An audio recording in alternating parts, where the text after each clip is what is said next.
Here are some of my favorite historic buildings that I visited in the past couple of months.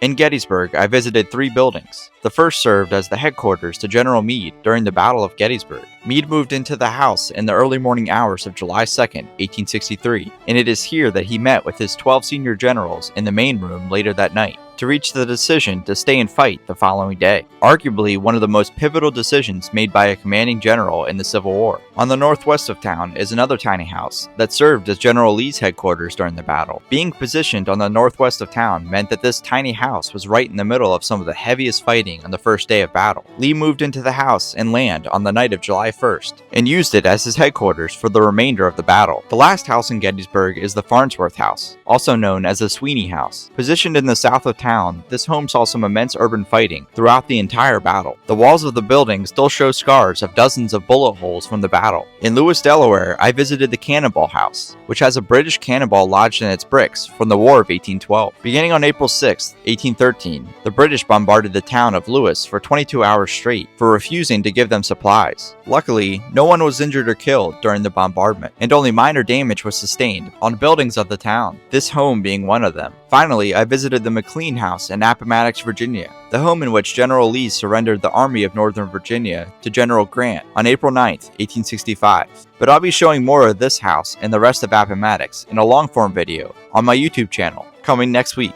Link in bio. Thanks for watching.